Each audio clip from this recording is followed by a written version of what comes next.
फिर लोमड़ी झाड़ियों से बाहर आते हैं और जैसे ही 2 कदम आगे जाते हैं तभी दक्खक नाग सातिर लोमड़ी को पकड़ लेता है। मधुबन की घने जंगल में दक्खक नाग उसकी काली गुफा में बहुत सारा मुर्गी पाली थी, क्योंकि दक्खक आप बूढ़े होने लगे थे। जंगल के बाकी साथी शिकारियों के साथ वो आप नहीं शिकार कर पाते थे। जैसे ही वो किसी खरगोश का शिकार करने जाते, आसमान से उड़ते हुए बाज उसका शिकार को छीन के ले जाते। बास मेरा शिकार को फिर से छीन के ले गया। अब मैं क्या खाऊंगा? लगता है गुफा में जाके कुछ मुर्गियां बाजार में बेच के आना पड़ेगा।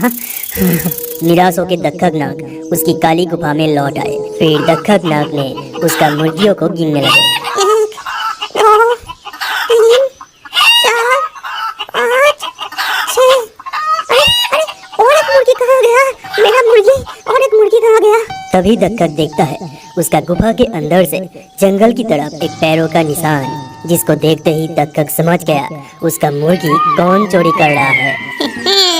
दक्खक नाग को मैंने फिर से उल्लू बनाया। मैं अभी झाड़ियों के पीछे छुप जाता हूँ ताकि दक्खक मुझे ढूंढ न सके। लगता है ये शैतान लोमड़ी खुद को बहुत सातिर समझता है। अभी उसको मजा दिखाता हूँ। उसके पैरों के निशान को देखते हुए मैं आगे जाता हूँ। कहाँ गया? कहाँ गया? हाँ? दक्खक पैरों के निशान अनुसरण करते हुए एक झाड़ियों के पास आ पहुंचा। फिर वो देखता है पैरों के निशान अचानक से गायब। फिर दक्खक नाग लोमड़ी को पकड़ने के लिए एक षड्यंत्र करता है। झाड़ियों से थोड़ी ही दूर एक पेड़ पे बैठी थी टूनी, तोता और मैकाऊ। फिर दक्खक उस पेड़ के नीचे में जाके तोता से कहने लगे, तोता, तोता, सुना मैंने तुम तो जंगल का सभी का आवाज नकल कर सकते हो। क्या तुम औरत लोमड़ी का आवाज निकाल सकते हो? बात मानूंगा, तुम आवाज निकालने में माहिर हो। तभी तोता औरत लोमड़ी की तरह आवाज निकालने लगे।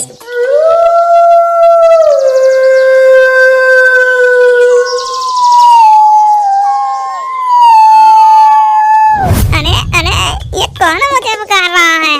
लगता है मेरा सोने मन आ गया। मैं निकाल के चाहता हूँ। फिर लोमड़ी झाड़ियों से बाहर आते हैं और जैसे ही 2 कदम आगे जाते हैं तभी दक्खक नाग सातिर लोमड़ी को पकड़ लेता है। फिर सातिर लोमड़ी को बहुत पीटते हैं। अरे दक्खक, मैं मर गया, मुझे छोड़ दो, मुझसे गलती हो गई, मुझे छोड़ दो, मारो मत। फिर दक्खक नाग लोमड़ी को छोड़ देते हैं।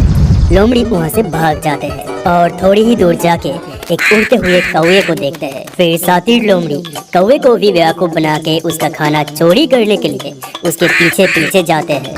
थियो के जंगल में 3 पंछियां रहते थे।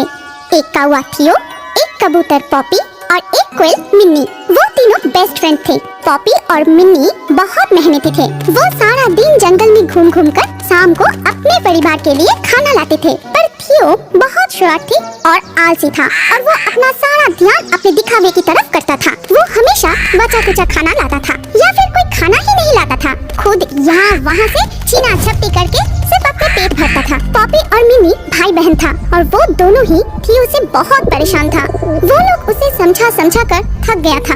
सब कुछ यूं ही चलता रहा जब एक दिन थियो कोई भी खाना घर नहीं ले आया। थियो, क्या करूं मैं इसका? तुझे एक काम दिया था, उतना भी नहीं कर पाया तू। खाने का एक दाना भी नहीं लाया तू। अरे मम्मी, नहीं मिला कुछ, बस थोड़ा सा मिला था, मैंने खा लिया। तू जा अभी, मुझे अपनी शक्ल भी मत दिखाना। ठीक है, मैं भी नहीं रहूंगा इस घर में। थियो थोड़ी देर इधर उधर घूमकर पॉपी और मिन्नी के घर चला गया। क्या हुआ थियो, तू इस वक्त हमारे घर में? क्यों, मैं आ नहीं सकता क्या? मिन्नी, तुझे समझ नहीं आया क्या? फिर से खाली हाथ घर आया होगा, इसलिए आंटी ने घर से बाहर निकल दिया है। हाँ तो वो हमेशा ही ऐसा करता है, पर मुझे पता है उन्होंने खाना ढूंढ ही लिया होगा अब तक। थियो, कब तक ऐसा चलेगा? आंटी की भी तो उम्र हो गई है। तू अपनी मम्मी के लिए इतना भी नहीं कर सकता?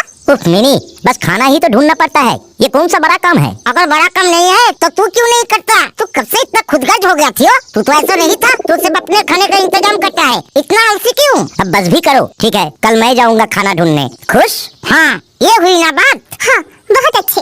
तो फिर हम कल सुबह 7 बजे खाना ढूंढने निकलेंगे। क्या 7 बजे? हाँ तो क्या हुआ, हम तो रोज 6 बजे निकलते हैं। तेरे लिए ही 7 बजे बोला मिनी ने। नहीं, इतना जल्दी उठने के ख्याल से ही मेरा सिर चक्कर रहा है। तुम लोग जाओ इतनी सुबह सुबह, मैं देर से जाऊंगा और तुमसे ज्यादा खाना लाऊंगा। तो तू अपने समय से आना, आलसी कहीं का। हाँ, हम तेरे लिए इंतजार नहीं करेंगे। ठीक है, मुझे ऐसे भी तुम लोगों की कोई जरूरत नहीं है। अगले दिन सुबह सुबह पॉपी और मिन्नी खाना ढूंढने निकल पड़े, जहाँ पे थियो 12 बजे नींद से जागा। वो फिर तैयार होकर खाना ढूंढने निकला और सीधा गांव की तरफ जाने लगा। थियो गांव के बाजार में चला गया और वहाँ जाके एक पेड़ पे बैठ गया। बीत जाते समय के साथ लोग भी कई चीजें खरीद रहे थे। थियो बस इंतजार कर रहा था कि कब किसी के बैग से वो खाना चुरा सके। कुछ देर इंतजार करने के बाद थियो को देखा कि एक बूढ़ी सी औरत का बैग नीचे गिर गया और वो अपना सामान वापस समेट रही थी। थियो जल्द से जल्द उड़ के वहाँ गया और एक रोटी चुरा के सीधा जंगल की तरफ उड़ गया। उड़ते उड़ते बहुत दूर आ गया था। मिल गया खाना। उफ, मैं तो थक गया। किसी पेड़ पे थोड़ी देर बैठ के थोड़ा आराम कर लेता हूँ। ये सोचकर थियो एक बड़े से पेड़ पर बैठ गया और खुश होकर सोचने लगा, ऐसा खाना मिन्नी और पॉपी को भी नहीं मिला होगा। मैं जब घर वापस लौटूंगा तो सब मेरी कितनी तारीफ करेंगे। हे हे। वो सोच ही रहा था जब एक लोमड़ी डियोगी की नजर खाना ढूंढते ढूंढते थियो की तरफ गई। वो थियो को जानता था और उसके मुंह में रोटी देखकर वो तुरंत समझ गया कि उसने जरूर रोटी गांव से चुराया है। इस चोर को आज सबक सिखाना ही पड़ेगा। ये क्या सोचते हैं कि सिर्फ चालाकी से ही ये सब कुछ कर लेगा। मैं आज इसे दिखाता हूँ असली मजा। अरे थियो जी, मैं डिएगो, आपको मैं बहुत रिस्पेक्ट करता हूँ थियो जी, पर आप और इधर आप तो महान हैं। आप कब से इन दूसरे ऐरे गहरे पक्षियों की तरह खाना ढूंढने लगे? जवाब में थियो ने कुछ नहीं कहा क्योंकि उसने मुंह में रोटी पकड़ा हुआ था, पर ये सुन के उसे खुद पर गर्व होने लगा।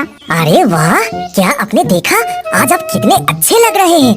वाह, क्या चमक रहे हैं आप। थियो फिर से कुछ नहीं बोला, पर अंदर ही अंदर बहुत खुश हो गया। हाँ, अच्छा दिखूंगा भी क्यों नहीं। आज ही तो मैंने झील के पानी से खुद को चमकाया है। और आप कितने बुद्धिमान और बहादुर हैं और ताकतवर भी। काश मैं आपकी तरह होता। ओह, मुझे तो किसी सेलिब्रिटी की तरह फील हो रहा है। हे हे, आज मेरा लकी दिन है। मुझे इतना अच्छा सा खाना मिला और अब दियाको की बातें। ये सुन के थियो बहुत खुश हो गया क्योंकि उसके बहुत दिनों से किसी ने भी तारीफ नहीं की थी। अब आने वाले छोटे पंछियाँ तो क्या, सभी के लिए एक प्रेरणा है। सभी को आपकी तरह सुंदर, बहादुर, बुद्धिमान और ताकतवर बनना चाहिए। थियो का तो मन खुशी से नाच उठा था। वो बहुत खुश हो गया था अपनी इतनी तारीफ सुनकर और डियोगो भी उसकी तारीफ करता ही गया। मेरा ये सौभाग्य कभी हुआ तो नहीं, पर मुझे तो पक्का यकीन है कि आपकी आवाज भी बिल्कुल कोकिल जैसी सुरीली होगी। इस तारीफ पे थियो तो मन ही मन उछल रहा था। किसी ने कभी उसकी आवाज को मीठी नहीं कहा था। मेरा एक सपना पूरा हो जाता अगर आप अपनी सुरीली आवाज में कुछ सुना देते तो। आपकी आवाज सुनने के लिए मेरे कान तरस रहे हैं। थियो जी, आपसे ये एक विनती है, गा दीजिए ना कुछ। ये सुन के थियो खुद को संभाल ही नहीं पाया। वो भूल गया कि उसके मुंह में रोटी पकड़ा हुआ है और गाने के लिए मुंह खोलता ही कि और तभी रोटी नीचे गिर जाता है। रोटी नीचे गिरते ही डियोगो उछलकर उसे खा लेता है और तुरंत ही तेजी से दौड़कर चला जाता है। थियो कुछ समझ पाता इससे पहले ही इतना कुछ हो जाता है। थियो को बहुत अफसोस होता है और वो खुद के घर ना जाकर पॉपी और मिन्नी के घर चला जाता है और उनको सारी बात बताता है और वो दोनों उस पर खूब हंसते हैं। देख लिया ना थियो, तू कभी चोरी करके बड़ा नहीं बन सकता। हाँ, जो मेहनत नहीं करता है उसके साथ ऐसा ही होता है। हाँ दोस्तों, मैं समझ गया। आज के बाद से मैं भी मेहनत करूँगा, चोरी नहीं करूँगा। थियो सच में अगले दिन से पॉपी और मिन्नी के साथ सुबह सुबह खाना ढूंढने जाने लगता है और सबके साथ हंस खेल कर रहने लगता है। सब उसकी सचमुच में तारीफ करने लगे और थियो एक अच्छा और मेहनती थियो बन गया। हमारी कहानी यहाँ पर खत्म होती है। अगर आपको ये कहानी पसंद आई तो इस वीडियो पे लाइक जरूर करना। अगर आपके पास कोई पसंदीदा कहानी हो तो कमेंट करके बताएं। सबसे अच्छा कहानी चुन के हम ऐसे ही कार्टून बनाएंगे। और अभी हमारे अगले वीडियो देखने के लिए स्क्रीन के ऊपर इस वीडियो पर क्लिक कीजिए और रियो बर्ड्स के और भी वीडियो देखते रहिए।